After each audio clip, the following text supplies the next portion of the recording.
Sorciers et moldus, bonjour, bienvenue dans la troisième vidéo du calendrier de l'Avent Lumos pour un moldu. Aujourd'hui, comme vous vous y attendiez, voici l'analyse de la symbolique du battleur. Alors, une petite idée sur le personnage de l'univers Harry Potter qui a pris ici la forme du battleur? La réponse tout de suite, mais avant cela, une présentation générale sur la symbolique du battleur.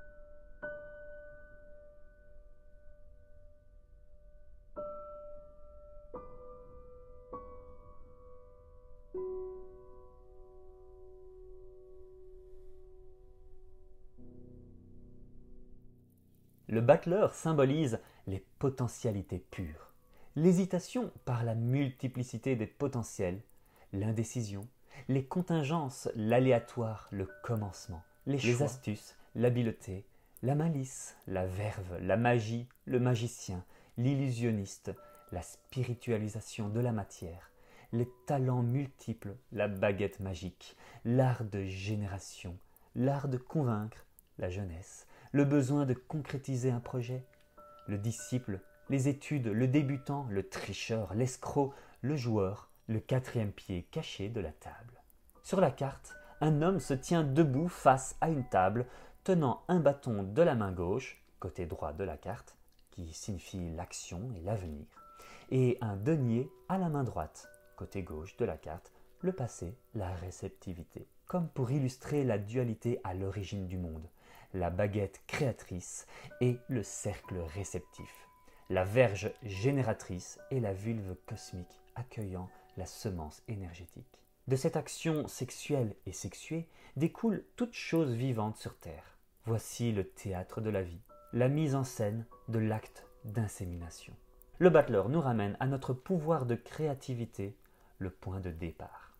Son chapeau arbore le signe de l'infini, la lemniscat, le 8 renversé. Sur la table est posé tout ce dont le battleur a besoin pour ses tours et pour agir sur le monde. En cela, il est potentialité pure. Il est originel précédant le monde organisé, avant que le démiurge de Platon ne se saisisse de la matière chaotique pour ordonner le monde. C'est pourquoi le battleur illustre l'instant avant l'action, qui est encore virtualité et possibilité. L'instant où l'homme peut potentiellement devenir tout ce qu'il souhaite. Dès l'instant où il fait un choix, il doit renoncer à ce qu'il aurait pu être pour se concentrer sur ce qu'il veut devenir. La carte du battleur peut ainsi être le signe d'une indécision ou d'un blocage, d'une immobilité et d'un questionnement existentiel. Le regard tourné vers le passé, la gauche, le battleur devra prendre une décision et agir. Nous découvrons également sur la table et dans les mains du battleur les objets des 4 couleurs présents dans les arcanes mineurs. Le denier, l'épée, le bâton et la coupe. Nous découvrons ainsi que le battleur maîtrise les 4 piliers de son monde intérieur, le corps, l'esprit, le désir et le sentimental. À cela vient s'ajouter un jeu de dés pour illustrer les contingences qui ponctuent bien souvent la vie de l'homme, lui imposant parfois une voie qu'il n'a pas choisie. Les dés rappellent le caractère aléatoire de l'existence et les aléas de la vie. Enfin, nous attirons votre attention sur la table parfaitement stable, dont nous savons qu'elle a 4 pieds, mais dont le 4e est hors champ. Ce détail nous enseigne qu'il faut être conscient de tous les supports de notre vie. Certains nous apparaissent clairement, tandis que d'autres demeurent cachés, et c'est peut-être le fait d'ignorer le 4e pied de notre table intérieure qui nous empêche d'agir. Cette carte nous invite à rechercher le 4e support invisible de notre vie pour gagner en assurance. Entre les jambes du battleur, nous découvrons également une jeune pousse. Ce petit détail, presque insignifiant, illustre une fois de plus l'être en devenir, qui s'apprête à éclore après un long travail de préparation. Alors, suspense, le battleur anonyme laisse place au jeune Harry Potter. Et oui, voici notre jeune héros sous les traits du battleur, avec ses yeux d'un vert émeraude souriant et assuré. Il peut en effet l'être, car il a en sa possession les 3 reliques de la mort, la cape d'invisibilité sur ses épaules, la baguette de sureau à la main gauche et la bague d'Aegon, qui n'est autre que la pierre de résurrection à la main droite. Ainsi, Harry Potter est le maître de la mort. Nous retrouvons ainsi le bâton et le cercle, symbole du principe de génération que nous avions vu dans la carte traditionnelle. Notons que, dans le 7e tome de la saga, la pierre de résurrection se trouve cachée à l'intérieur du vif d'or sur lequel était gravée l'inscription « Je m'ouvre au terme ». Il s'agit de ce même vif d'or qu'Harry attrape lors de son tout premier match et que nous retrouvons représenté ici à la gauche de la carte du battleur. Le vif d'or symbolise cette étoile flamboyante dans le ciel, guidant le voyageur vers sa destinée. « Je m'ouvre au terme » signifie « Je me révèle à la fin de toute chose, à la mort ».